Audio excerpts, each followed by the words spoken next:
Ellipse Academy, making your future brighter, Mithanpura, Muzaffarpur. Good morning student, I am Rohit Singh, biology faculty, Ellipse Academy, Muzaffarpur.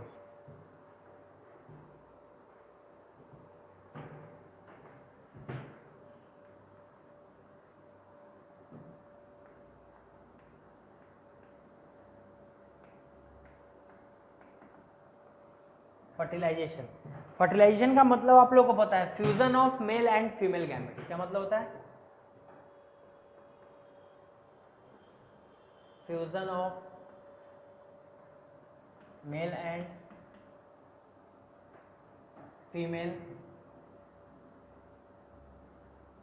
Gametes. Male और female gametes के fusion को हम लोग क्या बोलते हैं? Fertilisation बोलते हैं। तो फर्टिलाइजेशन के प्रोसेस को समझना है, ठीक है, कि कैसे कैसे हो रहा है, इस चीज को देखना है।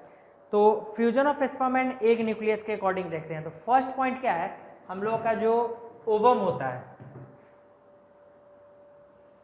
ये हम लोग पढ़े थे अभी जस्ट एग्जांपल। ये मान लो ओवम है, बाहर कोरोना रेडिएटा था, ठीक है, ऐसे ही बना दे रहे हैं।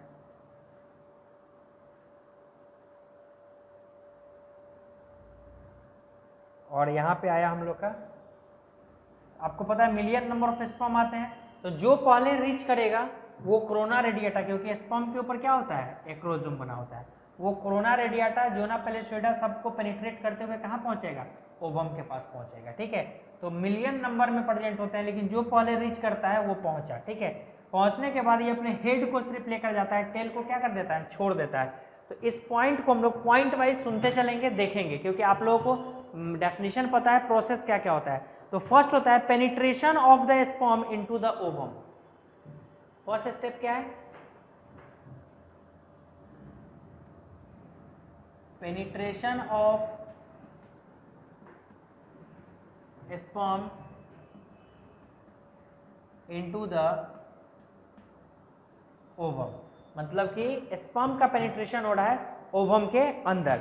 अब देखिए क्या होता है, जैसे ही पेनिट्रेशन हुआ, तो पेनिट्रेशन के प्रोसेस में देखेंगे सबसे पहले क्या क्या पॉइंट हो रहा है। तो फर्स्ट पॉइंट है breaking of membrane covering the acrosomal region of the sperm. Breaking of membrane covering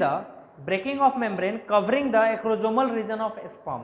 तो सबसे पहले मेम्ब्रेन ब्रेक होगा जो स्पर्म के एक्रोजोमल रीजन के पास होगा। जैसे ही वो ब्रेक होगा, तो ब्रेक होने के बाद रिलीज ऑफ केमिकल सबस्टांस, क्या रिलीज करेगा? केमिकल सबस्टांस को रिलीज करेगा। और वो केमिकल सबस्टांस जो रिलीज कर रहा है, ठीक है, उसको हम लोग बोलते हैं रिलीज ऑफ केमिकल सबस्टांस और एंजाइम कॉल्ड स्पर्म लाइसिन। तो एक्रोजोम है मान लेते हैं। तो सबसे पहले एक्रोजोम के ऊपर जो मेम्ब्रेन था, ये स्पर्म का एक्रोजोम के ऊपर का जो मेम्ब्रेन है वो ब्रेक हुआ। ब्रेक होने के बाद वो वहां से एक एंजाइम रिलीज कर रहा है, उसका नाम है स्पर्म लाइसिन। स्पर्म लाइसिन जैसे ब्रेक किया तो क्या किया? उस एंजाइम का नाम क्या है? Sperm lysine from acrosome. कहां से रिलीज हुआ है? एक्रोजोम से रिलीज हुआ है, ठीक है। और एक्रोजोम से रिलीज होने के बाद स्पर्म लाइसिन जो होता है contain a number of chemical. Sperm lysine के पास नंबर ऑफ केमिकल्स प्रेजेंट होते हैं। नंबर ऑफ केमिकल्स क्या प्रेजेंट है? Number of chemicals. उसमें एक केमिकल का नाम है हाइलुरोडाइनेज। हाइलुरोडाइनेज क्या नाम है उस केमिकल का? हाइलुरोडाइनेज। तो अब हाइलुरोडाइनेज क्या है, इससे क्वेश्चंस आता है, ठीक है। हाइलुरोडाइनेज तो सुनेंगे क्या है, इसके लिखने पर टाइम किल होगा, तो आप लोग उसको सुनेंगे और कॉपी कर लेंगे अपने कॉपी में। N enzyme that act and dissolve the ground substance that bind follicle cell of ovum together and form corona radiata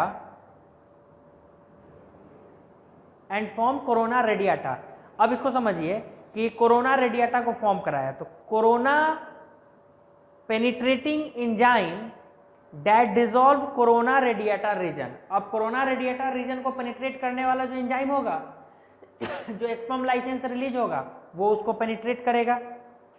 और जोना लाइसिन जो होगा इसी को हम लोग बोलते हैं एक्रोसिन। अब हाइड्रोलाइटिक एंजाइम जो था हाइलोरोडाइनेज, ये जो था ये पेनिट्रेट किया कोरोना रेडिएटा को और आगे पहुंचा जोना पेलुसिडा के पास। किसके पास पहुंचा? जोना पेलुसिडा के पास। जोना पेलुसिडा को जो है वो जोना लाइसिन नाम का एंजाइम जो है वो पेनिट्रेट करेगा, जिसको हम लोग एक्रोसिन बोलते हैं। क्या बोलते हैं? जोना लाइसिन जो है वो जोना पेलुसिडा को पेनिट्रेट करेगा, जिसको एक्रोसिन बोला जाता है। क्या बोलते हैं? एक्रोसिन। क्या बोलते हैं हम लोग? एक्रोसिन बोलते हैं, ठीक है। An enzyme that help to digest the zona pellucida region, मतलब कि जोना पेलुसिडा रीजन, तो याद रखेंगे कोरोना रेडिएटा को डाइजेस्ट करेगा और जोना पेलुसिडा को डाइजेस्ट करेगा, ये दोनों एंजाइम। और डाइजेस्ट करने के बाद ये पहुंचेगा स्पर्म किसके पास? ओवम के पास पहुंचेगा। स्पर्म जब ओवम के पास पहुंचा तो वहां सबसे पहले फर्टिलीन प्रोटीन प्रेजेंट होता है। क्या प्रेजेंट होता है? Fertilin protein. तो क्या याद रखेंगे कि fertilin protein present on sperm surface act an egg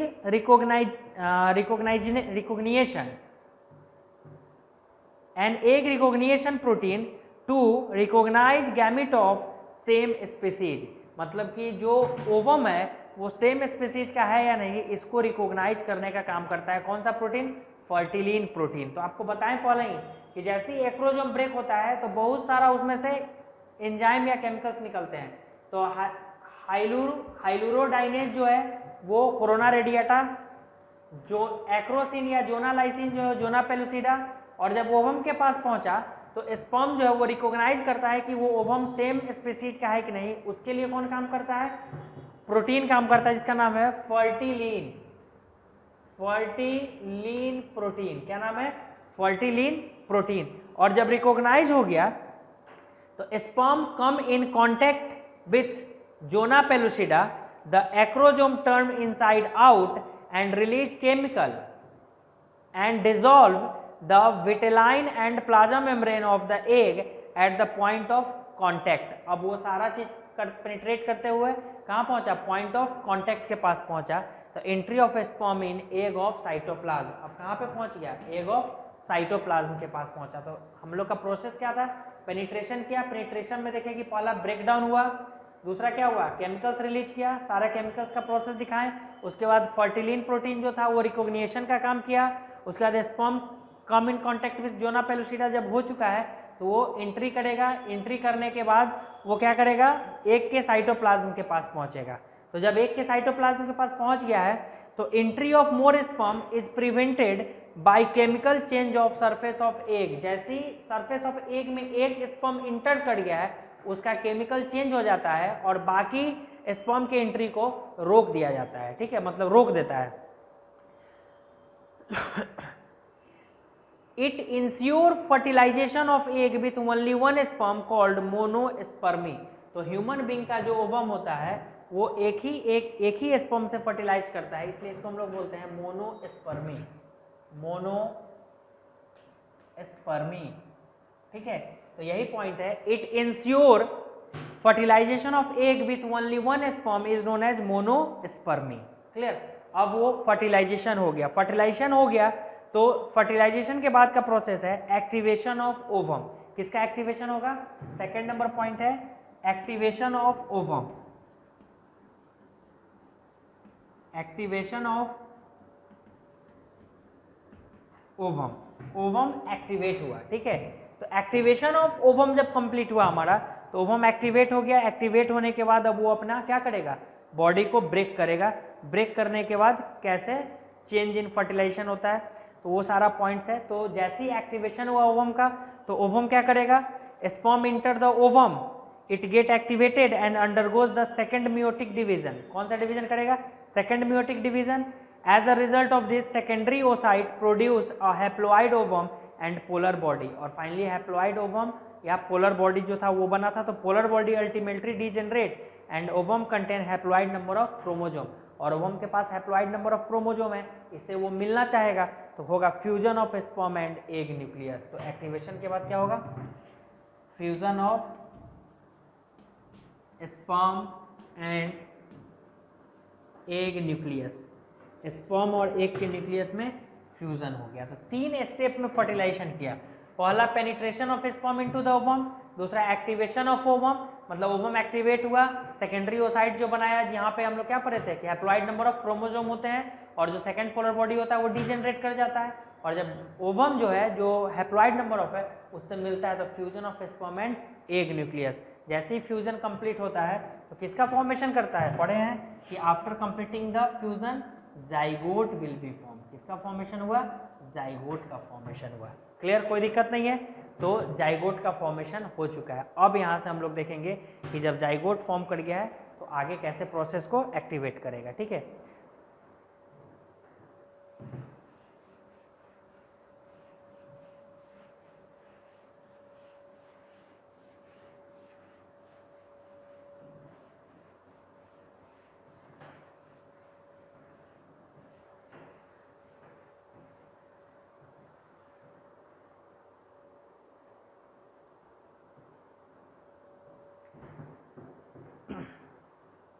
zygote form कर चुका है फर्टिलाइजेशन के बाद। तो जाइगोट के बाद हम लोग देखेंगे change from egg to embryo, मतलब एग से एम्ब्रॉय कैसे चेंज करता है। तो change from egg to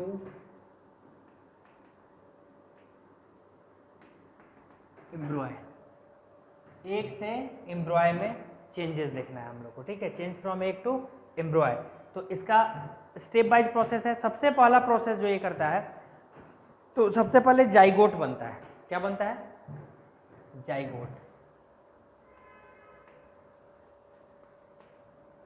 zygote में जब क्लीवेज होता है, जाइगोट में क्लीवेज होता है तो बनता है मोरूला। सबसे पहले क्या बना, फर्टिलाइजेशन के बाद हम लोग का जाइगोट बना, जाइगोट में क्लीवेज हुआ तो बना मोरूला, मोरूला में ब्लास्टुलेशन होता है तो बनता है ब्लास्टुला, मोरूला में ब्लास्टुलेशन होता है, ब्लास्टुलेशन तो बनता है ब्लास्टुला। जब हम लोग का ब्लास्टुला में क्या हुआ, मोरूला में ब्लास्टुलेशन प्रोसेस हुआ तो क्या बना, ब्लास्टुला बना, और जब गैस्ट्रुलेशन प्रोसेस होता है तो गैस्ट्रुला बनता है, गैस्ट्रुलेशन प्रोसेस होता है तो बनता है गैस्ट्रुला। क्या बनता है, गैस्ट्रुला। स्टेप है, जैसी फर्टिलाइजेशन हुआ तो जाइगोट, जाइगोट में क्लीवेज होगा तो बनेगा मोरूला, मोरूला में प्रोसेस है ब्लास्टुलेशन तो बनेगा ब्लास्टुला, और ब्लास्टुला में ब्लास्टुला में जब गैस्ट्रुलेशन होगा तो बनेगा ग्रेस्ट्रुला, और इसमें जब ओ ऑर्गेनोजेनेसिस होगा तो बनेगा इंडिविजुअल। क्या बनेगा, ऑर्गेनोजेनेसिस होगा तो बनेगा इंडिविजुअल्स। क्या बनेगा, इंडिविजुअल्स। तो पहला हम लोग का है क्लीवेज और सेगमेंटेशन, क्योंकि पहला स्टेप है क्लीवेज, दूसरा ब्लास्टुला, तीसरा ब्लास्टुला, और फोर्थ है ऑर्गेनोजेनेसिस। ठीक है, तो यही हम लोग प्रोसेस देखेंगे कैसे कैसे सारा वर्क कर रहा है। क्लीवेज के बाद कैसे मोरूला बन रहा है, मोरूला के बाद कैसे हम लोग का ब्लास्टुला बन रहा है, ब्लास्टुला के बाद गैस्ट्रुला बन रहा है, और यहाँ से इंडिविजुअल्स का फॉर्मेशन कर रहा है। ठीक है, तो इतना सारा स्टेटमेंट है जो हम लोग को देखना है। Change from egg to embryo हम लोग देख रहे थे, जिसमें देखे कि zygote, cleavage, morula, blastulation, blastula, gastrulation, gastrula, organogenesis, individual. तो इसमें हम लोग का जो फर्स्ट स्टेप है जिसको देखना है क्लीवेज एंड सेगमेंटेशन। तो क्लीवेज में जैसे क्लीवेज स्टार्ट होता है तो कोई भी सेल है तो क्या किया कि जो इसमें सबसे पहला डिवीजन किया गया, दो पार्ट में डिवाइड किया गया, तो एनिमल पोल इधर साइड को बोलते हैं और इस साइड में बना वो क्या है, वेजिटेटिव पोल है। तो वेजिटेटिव पोल और एनिमल पोल, तो सीधा देखेंगे कि इसको डिवाइड किया गया दो अलग अलग न्यूक्लियस को दो पार्ट में। तो पहला क्लीवेज जब हुआ तो इसको हम लोग बोलते हैं कि दो बॉडी बन गया, फर्स्ट क्लीवेज हुआ तो दो बॉडी बना तो बोलते हैं टू ब्लास्टोमियर। ठीक है, फिर जब सेकंड क्लीवेज होता है तो कितना ब्लास्टोमियर बना, एक दो तीन चार, तो 4 ब्लास्टोमियर। थर्ड क्लीवेज जब हुआ, थर्ड क्लीवेज जब होता है तो हम लोग के बनता है 1 2 3 4 5 और भी पीछे की तरफ, तो टोटल बना हम लोग का क्लीवेज हुआ, ब्लास्टोमियर बना। और फिर आगे जाके मास ऑफ सेल बनता है और बाहर से कवर किए हुए जोना पेलोसिडा है, ठीक है। तो क्लीवेज इसी तरीके से हुआ, बॉडी क्लिव्ड होता है। तो क्लिव्ड होने के बाद जैसे फर्स्ट जब स्पर्म मिला इससे, तो 2 सेल स्टेज, क्या हुआ, 2 सेल स्टेज, उसके बाद 2 सेल, इसके बाद कितना बना 4, तो 4 सेल स्टेज, 4 के बाद बनता है 8 सेल स्टेज, यही होता है मोरूला। 8 के बाद 16 बनता है, ये होता है हम लोग का ब्लास्टुला, और उसके बाद 32 बनता है जो ग्लास्टुला होता है। तो जैसे ही ब्लास्टुला बनता है, तो ब्लास्टुला बनने के बाद ही इम्प्लांटेशन मतलब ब्लास्टोसिस्ट का फॉर्म करने लगता है, तो ये बना ब्लास्टोसिस्ट। और इसी का इम्प्लांटेशन होता है इंडोमेट्रियम पे। कहाँ पे इम्प्लांटेशन होता है, इंडोमेट्रियम। तो जैसे ही हम लोग का एम्ब्रॉय बनता है, तो एम्ब्रॉय इम्प्लांट किया, और इम्प्लांट करने के लिए तो प्रोसेस क्या है, जाइगोट है, जाइगोट से क्या बनता है, 2 सेल्ड स्टेज बनता है, 2 सेल्ड स्टेज से क्या बनता है, 4 सेल बनता है, 4 सेल से मोरूला बना, मोरूला के बाद एम्ब्रॉय बनता है जो ब्लास्टोसिस्ट के फॉर्म में आया, और एम्ब्रॉय 4 to 5 डेज ओल्ड होते हैं, सो एम्ब्रॉय बन जाते हैं, और वो आकर इम्प्लांट होगा। तो एम्ब्रॉय implanted in uterus 7 to 8 days old, मतलब 7 से 8 दिन में मतलब इम्प्लांट हो जाता है। इम्प्लांट होने के बाद अब ये क्या करेगा, इम्प्लांटेशन हो गया तो प्रेगनेंसी अकर हो गया। अब प्रेगनेंसी अकर होगा तो क्या क्या स्टेप करेगा। तो सबसे पहला हम लोग देखें क्लीवेज और सेगमेंटेशन। तो क्लीवेज में हम लोग देखें कि ब्लास्टोमियर का फॉर्मेशन हुआ। किसका फॉर्मेशन हुआ, ब्लास्टोमियर। फर्स्ट क्लीवेज हुआ था तो कितना ब्लास्टोमियर, 2 ब्लास्टोमियर। सेकेंड क्लीवेज हुआ तो 4 सेल स्टेज कहलाया, यानी कि 4 बन गया। जब थर्ड क्लीवेज हुआ तो 8 सेल बन गया, और 8 बनने के बाद successive cleavage division occur one after one in the highly organized and orderly manner, producing a spherical mass of cell called morula. spherical mass of cell called morula. तो यही जब 8 सेल बनता है और स्फेरिकल मास एक जगह जमा होता है, उसको हम लोग बोलते हैं मोरूला। मोरूला का मतलब होता है मलबेरी। तो cleavage division through mitotic in nature differ from normal mitotic division in certain aspect. Certainly जो माइटोटिक डिवीजन होता है उससे थोड़ा हट केस में डिवीजन होता है। तो जैसे हम लोग डिवीजन की बात करेंगे तो the cleavage division are without any intermittent growth. अगर क्लीवेज डिवीजन बिना किसी इंटरमिनेंट ग्रोथ का होता है, and rapid and rhythmic, rapid भी हो और रिदमिक भी हो, तो दे हैव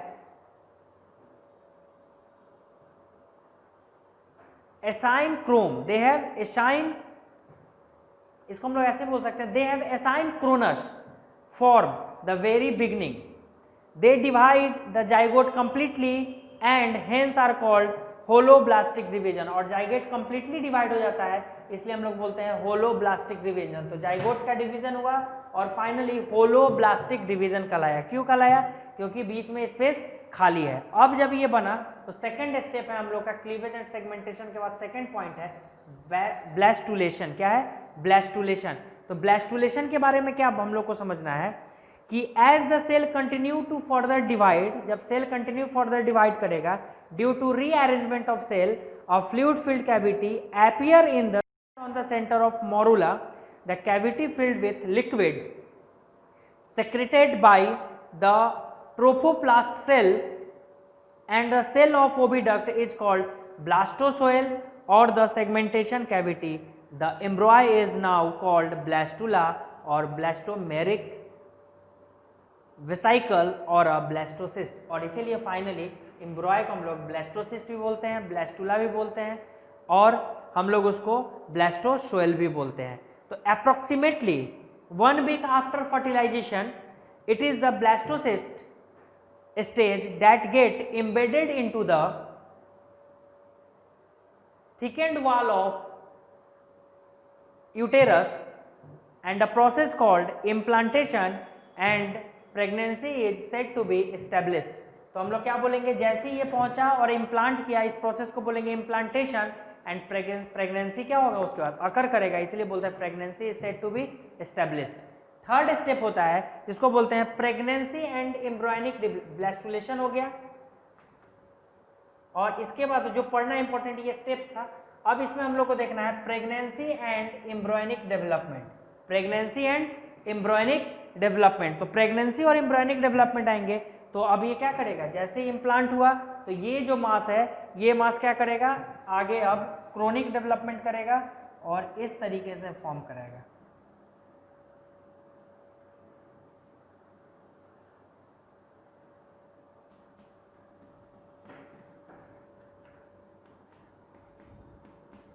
ठीक है।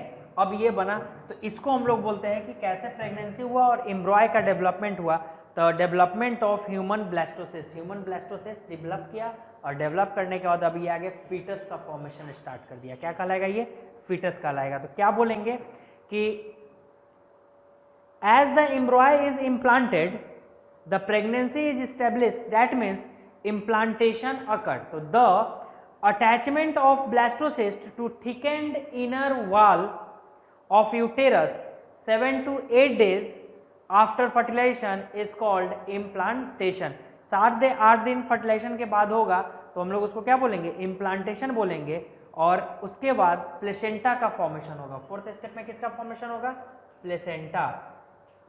जैसे डेवलपमेंट हो गया और एम्ब्रायनिक डेवलपमेंट हुआ और प्रेगनेंसी हुआ तो किसका फॉर्मेशन होगा? प्लेसेंटा का फॉर्मेशन होगा। और प्लेसेंटा फॉर्म करेगा यानी कि फीटस को अब ये एक बैग लाइक स्ट्रक्चर जो होगा जो कवर करेगा और उसके अंदर फ्लूइड हुआ। तो लिखेंगे हम लोग क्या स्टेटमेंट बोलेंगे? After implantation the special tissue developed between embryo and uterine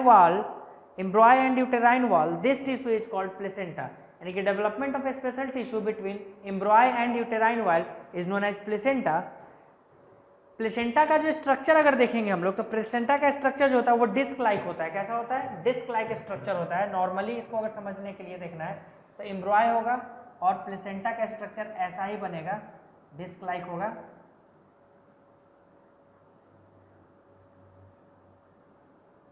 ये क्रोनिक रहता है, ठीक है। तो डिस्क लाइक स्ट्रक्चर होगा। तो placenta is a disc like temporary connection between the mother and the embryo foetus. यानी कि प्लेसेंटा क्या है? टेम्पोररी कनेक्शन होता है मदर और एम्ब्रॉय के बीच का, ठीक है। नेक्स्ट पॉइंट है कि placenta consist of foetal as well as maternal tissue. Placenta consist of foetal as well as maternal tissue, मतलब मैटरनल टिश्यू और फीटस दोनों को कंप्लीट करता है। After implantation the chorionic villi of, जो बाहर बना यही है chorionic villi, chorionic villi. Statement को सुनेंगे, नोट डाउन भी कर सकते हैं। After implantation the chorionic villi of blastocyst grow into the endometrium, the endometrium tissue undergoes the change and is known as decidua basalis. Decidua basalis जिसको हम लोग बोलते हैं मैटरनल प्लेसेंटा, ठीक है। Placenta consist of foetal part, the chronic and the maternal part and the decidua basilis। Foetal part उसको हम लोग बोलेंगे क्रोनियन और मैटरनल पार्ट को बोलेंगे डिसिडुआ ब्लेसिस। तो यही याद रखना है, मेन इंपॉर्टेंट पॉइंट है कि फीटल पार्ट जो होगा उसको हम लोग बोलेंगे क्रोनियन एंड द मैटरनल पार्ट होगा उसको बोलेंगे डिसिडुआ ब्लेसिस। तो chronic Willey bureau deeper into the endometrium. Chronic Willey जो होता है वो डीपर इम्बेंड हो जाता है किसमें? एंडोमेट्रियम में। And the breakdown of uterine mucus including epithelium, the connective tissue and epithelium lining, thus coming in close contact with maternal blood. Eventually the blood vessel of chronic villi are bathed in the mother blood. This type of placenta is called होमियोक्रोनिकल placenta. तो होमियोक्रोनिकल placenta क्या होगा कि blood vessel of chorionic villi are bathe in the mother blood. अगर mother blood से bathe होगा तो उसको हम लोग बोलेंगे होमोक्रोनिकल प्लेसेंटा बोलेंगे। Placenta is a temporary organ. Placenta is a temporary organ that allow the blood system of the fetus and the mother to come in close contact without mixing. There is no blending of two blood supply. The exchange take place through the membrane. यानी कि इसी membrane के through ये material का exchange होता है जिस कारण से दोनों का ब्लड जो है आपस में मिक्स नहीं करता है। It is through placenta that fetus exchange respiratory gases, nutrients and excretory waste with the maternal blood. मतलब कि ये रेस्पिरेटरी गैस, न्यूट्रिएंट्स और एक्सक्रीटरी वेस्ट सारा कुछ जो है वो एक्सचेंज करता है प्लेसेंटा के ही थ्रू। तो placenta supply the foetus with everything it need for development, मतलब प्लेसेंटा को फीटस को डेवलपमेंट के लिए जो जो कुछ चाहिए वो सारा कौन प्रोवाइड करता है? Everything provide by placenta. जैसे as for example carbon dioxide, CO2, ये सारा रिमूव करना या देना, ये किसका काम है? प्लेसेंटा का। Placenta act as ultra filter. Placenta कैसे काम करेगा? Act as a ultra filter, soluble inorganic and organic substance, hormones, antibodies against diphtheria, smallpox, measles, fever, etc. also passes from mother to fetus। मतलब ये जितना कुछ भी passing का काम है वो सब कौन कर रहा है? प्लेसेंटा। तो हम लोग बोल सकते हैं कि placenta also act as a endocrine gland and secreting a number of hormones. तो इसीलिए प्लेसेंटा एक्ट करता है किसकी तरह? इंडोक्राइन ग्लैंड की तरह, और सेक्रेट करता है नंबर ऑफ हॉर्मोन्स। अगर हम लोग बात करते हैं प्रोटीन और हार्मोन सेक्रेटेड बाय प्लेसेंटा की, मतलब कौन कौन सा प्रोटीन और हार्मोन प्लेसेंटा सेक्रेट करता है, तो placenta synthesis and secret number of protein and hormone like. अब कौन कौन सा हार्मोन है, ठीक है? तो सबसे फर्स्ट हार्मोन है ह्यूमन क्रोनिक गोनाडोट्रोपिन, जिसको बोलते हैं HCP, ह्यूमन क्रोनिक गोनाडोट्रोपिन। दूसरा है हम लोग का प्रोजेस्ट्रॉन। 3 नंबर है हम लोग का human placental lactogen, HPL, human placental lactogen, HPL। Fourth है हम लोग का रिलैक्सिन हार्मोन, एंड फिफ्थ है हम लोग का एस्ट्रोजेन। तो HCG ऐसे लिखते हैं standard form, HPL, HCG, HPL, estrogen, progesterone और relaxin, all are secreted by placenta at the time after formation। मतलब अपने फॉर्मेशन के बाद इतने सारे हार्मोन को वो क्या करता है? सिक्रीट करता है।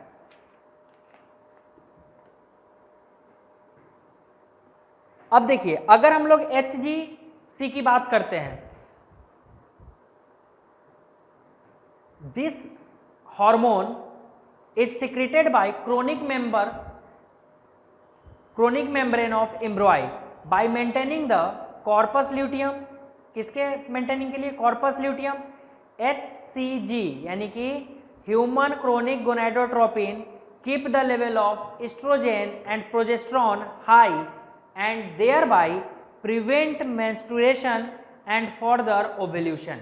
तो HCG जो है वो फॉर्म करता है एम्ब्रोयनिक क्रोनियन को and the mother, it is hormone that is tested for all pregnancy test. जितने सारे भी प्रेगनेंसी टेस्ट होते हैं मदर के, उन सब में इसके थ्रू ही टेस्टिंग किया जाता है। रिलैक्सिन हार्मोन जो होते हैं वो प्रेगनेंसी के एंड में काम करता है। All placenta secrete relaxin that facilitate the birth by softening the connective tissue of pelvis, it is dilate the cervix in preparation of for delivery. मतलब डिलीवरी के टाइम में ये वर्क करता है। तो HCG जो है वो जितने सारे भी टेस्ट होते हैं उसमें काम करते हैं, एस्ट्रोजन और प्रोजेस्टेरोन के लेवल को भी हाई रखता है। लेकिन रिलैक्सिन जो होता है वो प्रेगनेंसी के टाइम में क्या करता है? कैर्विक्स को प्रिपेयर करता है डिलीवरी के लिए। HCG जिसको हम लोग बोलते हैं, बोलिए, ह्यूमन क्रोनिक गोनाडोट्रोपिन। HPL क्या है हम लोग का? Human placental lactogen and relaxin are produced in women only during pregnancy. ये 3 हार्मोन प्रेगनेंसी के टाइम में ही सिर्फ सिक्रीट करते हैं। एस्ट्रोजन प्रोजेस्टेरोन हमेशा सिक्रीट करते हैं, लेकिन प्रेगनेंसी के टाइम में इसके सिक्रेटरी लेवल को मेंटेन करके रखना HCG का काम होता है। कुछ एडिशनल हार्मोन भी हैं जो कि सिक्रीट करते हैं प्लेसेंटा फॉर्मेशन के बाद, जैसे एस्ट्रोजन प्रोजेस्टेरोन तो कर ही रहते हैं, साथ में कॉर्टिकोसोल, प्रोलैक्टिन, थायरोक्सिन, ये सारे भी क्या करते हैं? सिक्रीट करते हैं। और ये foetal growth as well as metabolic changes in the mother and maintenance of pregnancy. मतलब जितने सारे भी हार्मोन सेक्रेट कर रहे हैं वो फीटस के ग्रोथ के लिए, मदर के मतलब बोल सकते हैं मेटाबॉलिक चेंज जो हो रहा है प्रेगनेंसी के टाइम में मदर में, उसको कंट्रोल करने के लिए और प्रेगनेंसी को मेंटेन रखने के लिए यूज होते हैं। अब इसी में आता है कि प्लेसेंटा से जो मदर और फीटस के बीच में ज्वाइंट रहता है जिस कॉर्ड के हेल्प से, उसको हम लोग बोलते हैं अम्बिलिकल कॉर्ड। ये जो कॉर्ड ज्वाइंट किए हुए इसको बोलते हैं अम्बिलिकल कॉर्ड। इस ज्वाइंट को क्या बोलते हैं? अम्बिलिकल कॉर्ड बोलते हैं। तो अम्बाइकल कॉर्ड जो होता है ये क्या है, it is during the development of एम्ब्रॉय that along with placenta develop another structure called umbilical cord. Umbilical cord is a long and a thick cord that run between fetus and placenta. That means बोल सकते हैं हम लोग कि mother uterus, मतलब mother uterus attach होता है, तो fetus to mother uterus attached by a cord is known as umbilical cord. Umbilical cord is attached to the belly of fetus on one side and the placenta on the other side. It contains the blood vessel taking fetal blood to and from the placenta. मतलब mother से blood का passing out, जैसे placenta से जो मतलब mother जितना कुछ भी दे रही थी प्लेसेंटा के पास और वो फिटस तक पहुंच रहा था, उसको सपोर्ट करता है अम्बाइकल कॉर्ड। ठीक है, तो अम्बिलिकल कॉर्ड जो होता है वो बच्चे के बेली, ये जो नाभि होता है, ठीक है, इस नाभि से अटैच होता है। जन्म के समय उसको पिन से अटैच कर दिया जाता है, ठीक है, जिसको हम लोग बोलते हैं, नॉर्मली बोल सकते हैं हम लोग चिमटा जैसा होता है स्ट्रक्चर, उससे ब्लॉक कर दिया जाता है, फिर कट करके उसको बांध दिया जाता है और ब्लू कलर का एक मेडिसिन होता है वो डाला जाता है ताकि वो जल्दी से जल्दी क्या हो जाए, हील हो सके। तो इसी के थ्रू फीटस तक सारे मटेरियल पहुंचते हैं। अम्बाइकल कॉर्ड के बाद अब हम लोग देखते हैं कि कुछ टर्म्स है, जैसे समझते हैं कि फीटल मेम्ब्रेन और एक्स्ट्रा एम्ब्रियोनिक मेम्ब्रेन। तो फीटल मेम्ब्रेन या एक्स्ट्रा एम्ब्रियोनिक मेम्ब्रेन का नेम कैसे ध्यान में रख सकते हैं, तो इसमें जैसे एमनियोन आता है, ठीक है, एक्स्ट्रा एम्ब्रियोनिक मेम्ब्रेन में एमनियोन है। ये क्या है, inner membrane that surround the एम्ब्रॉय। Inner membrane है जो क्या करता है, एम्ब्रॉय को सराउंड करता है। Between the amnion and एम्ब्रॉय is present amniotic cavity. उसके बीच में जो कैविटी होता है उसको एमनियोटिक कैविटी बोलते हैं।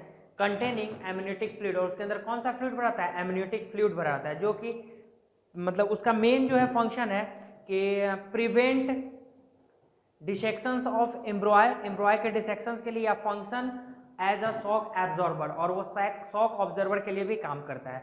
फिर से इसमें एक्स्ट्रा एम्ब्रियोनिक में जैसे आएगा यॉल्क सैक आ जाएगा, क्रोनियोन आ जाएगा जो कि क्रोनिक विली बनाएगा, और एलेंटोसिस आ जाएगा जो कि क्या करेगा, फॉर्म करेगा ब्लड वेसल को, जो रन करेगा फीटस और uterine wall of the mother के बीच में। और ये सारा फंक्शन किसके थ्रू होगा, अम्बाइकल कॉर्ड के थ्रू ही होगा। ठीक है, अब हम लोग का नेक्स्ट टॉपिक है जैसे गैस्ट्रुलेशन। आपको बताया गैस्ट्रुलेशन क्या था, उसमें प्रोसेस पढ़े थे, याद होगा आपको।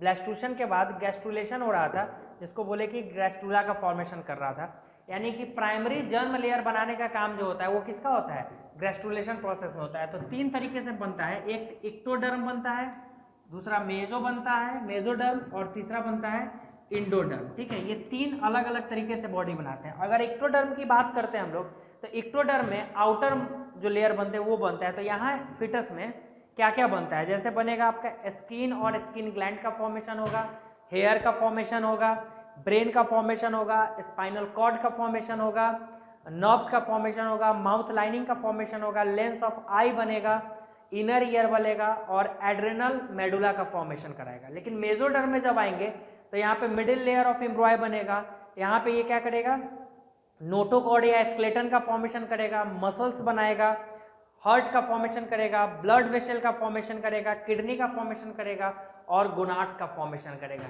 लेकिन जब इक्टोडर्म वाले की बात करेंगे, ये इनर लेयर ऑफ एम्ब्रॉय होगा, यानी कि बोलेंगे innermost layer of the embryo. इसमें lining of alimentary canal, respiratory system, liver, pancreas, urinary bladder and middle part of the ear का फॉर्मेशन करेगा। तो ये आपके गैस्ट्रुलेशन में प्राइमरी जर्म लेयर का फॉर्मेशन होता है, जो तीन तरीके से करते हैं, ectodermal origin, mesodermal origin and endodermal.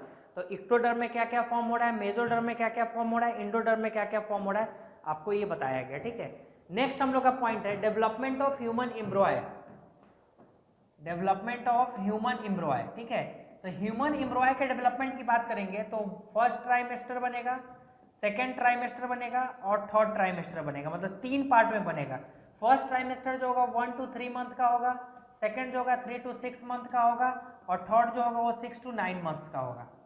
तो टोटल जो है वो कितना हो गया, टोटल जो अगर हम लोग इसको कैलकुलेट करते हैं तो हम लोग का डेवलपमेंट की बात, तो फर्स्ट ट्राइमेस्टर में 3 मंथ्स का बताया, इसमें फर्स्ट मंथ में जो है एम्ब्रॉय का हार्ट का फॉर्मेशन होगा। ठीक है, सेकेंड मंथ में जो होगा फीटस जो है, मतलब फीटस के हार्ट का फॉर्मेशन होगा, जिसको बोलेंगे एम्ब्रॉयज हार्ट। सेकेंड मंथ में आएगा तो foetus developed limb and digit, foetus में लिम्ब और डिजिट का डेवलपमेंट होगा और साथ में कुछ बेसिक स्ट्रक्चर बॉडी भी बनेंगे, ठीक है। थर्ड मंथ में बेसिक स्ट्रक्चर बॉडी बनेंगे और लिम्ब और एक्सटर्नल जेनाइटिलिया का भी डेवलपमेंट होगा। फिर जब हम लोग यहाँ से निकलेंगे सेकेंड ट्राइमेस्टर में आएंगे जो कि 3 to 6 मंथ का है। यहाँ पे फोर्थ मंथ में तो नॉर्मल कुछ नहीं होगा, फिफ्थ मंथ में फर्स्ट मूवमेंट दिखाई देगा फीटस का, ठीक है, इसको बोलेंगे। और उसके बाद appearance of hair on head दिखेगा। फिर जब हम लोग 6 मंथ में आएंगे तो foetus body is covered with hair, foetus का पूरा बॉडी किससे कवर्ड हो जाएगा, हेयर से। फिर आईलिड सेपरेट होगा और आईलेस का फॉर्मेशन होगा। थर्ड ट्राइमेस्टर में जब आएंगे तो 7 to 8 मंथ में डेवलपमेंट नॉर्मल चलते रहता है, बट 9 मंथ में फीटस फुल्ली डेवलप्ड हो जाता है। इसीलिए सेकेंड मंथ को हम लोग बोलते हैं period of ट्रेमेंडस growth and development और थर्ड को बोलते हैं period of growth rather than development. Okay, तो ये 3 ट्राइमेस्टर में इसको डिवाइड किया गया। अब आता है हम लोग के पास टॉपिक है बर्थ और पार्चुरेशन, मतलब कि चाइल्ड बेबी बर्थ को ही हम लोग पार्चुरेशन के नाम से जानते हैं, ठीक है। तो बेबी बर्थ के टाइम में जो हमारा प्रोजेस्ट्रॉन होता है, ठीक है, प्रोजेस्ट्रॉन का लेवल सबसे हाई होता है। तो प्रोजेस्ट्रॉन जो होता है उसको हम लोग बोल सकते हैं कि progesterone secreted by placenta inhibit uterine contraction, ठीक है। वो प्रोजेस्ट्रॉन जो प्लेसेंटा के थ्रू सिक्रेट होता है वो इनहिबिट करता है यूटेराइन कॉन्ट्रैक्शन को। लेकिन अगर बर्थ के बारे में बोलना हो तो बर्थ और parturition begin with a series of strong rhythmic contraction of a uterus called labour, उसको लेबर बोलते हैं। And that time the pain will be occur is known as labour pain. अब जो प्रोजेस्ट्रॉन रिलीज हुआ और वो inhibit किया किसको, इनहिबिट किया था यूटेराइन कॉन्ट्रैक्शन को। The level of progesterone rise steady until birth, usually around 38 week is started fully dramatically, and progesterone is essential for the entire period of pregnancy. It is called pregnancy hormone, इसलिए progesterone को हम लोग pregnancy hormone भी बोलते हैं। Duration of pregnancy जो होता है वो 40 वीक का होता है, अप्रॉक्सिमेटली 9 मंथ भी बोल सकते हैं या 280 डेज भी बोल सकते हैं, ठीक है। तो कैलकुलेट जो हम लोग इसको करते हैं first day of the last menstrual cycle, last menstrual cycle के पहले दिन से इसको हम लोग कैलकुलेट करते हैं। और न्यूली बॉर्न चाइल्ड जो होता है जो 40 वीक के जेस्टेशन के बाद रिलीज होता है उसका वेट अप्रॉक्सिमेटली 3.5 kg होना चाहिए अच्छे चाइल्ड के लिए, मतलब जो बेटर जिसको माना गया है। पार्चुरेशन को और क्या बोल सकते हैं हम लोग कि ऑन कंप्लीशन ऑफ प्रेगनेंसी और gestation the birth of the fully formed foetus is called parturition and parturition is induced by complex neuro endocrine mechanism. ये न्यूरो इंडोक्राइन मैकेनिज्म है क्योंकि यहाँ पे नर्व्स भी काम करते हैं। और इन सब के बाद जब प्रेगनेंसी का टाइम आता है तो अराउंड 38 वीक कंप्लीट होता है तो प्रोजेस्ट्रॉन का लेवल क्या होता है, पीक पे होता है और it lift inhibition of uterine contraction. It is integrated role of different hormone that bring about once of the labour. तो लेबर पेन के बाद ये बहुत सारे हार्मोन को हेल्प करता है, जैसे oxytocin from pituitary and prostaglandin from placenta are the 2 hormone that actually induce contraction of uterine, जो कि एक्चुअली इंट्रोड्यूस करता है कॉन्ट्रैक्शन ऑफ यूटेराइन को, ठीक है। और जब वो यूटेराइन का कॉन्ट्रैक्शन होता है तो 3 स्टेज में लेबर पेन होता है और मतलब वर्क करता है। एक डायलेशन और ओपनिंग ऑफ कैर्विक, दूसरा होता है the fetus is produced out of the uterus और तीसरा होता है the placenta and umbilical cord are expelled. मतलब प्लेसेंटा और अम्बाइकल कॉर्ड क्या होता है, एक्सपेल्ड होता है। जब पार्चुरेशन कंप्लीट हो जाता है तो एक फेनोमेनन होता है जिसको हम लोग बोलते हैं लैक्टेशन। लैक्टेशन क्या होता है, mammary gland of the female, जो फीमेल का मेमरी ग्लैंड है, mammary gland of female undergoes differentiate during pregnancy and start producing milk after child birth. Child को बर्थ करने के बाद मिल्क को प्रोड्यूस करना क्या करते हैं, स्टार्ट करते हैं।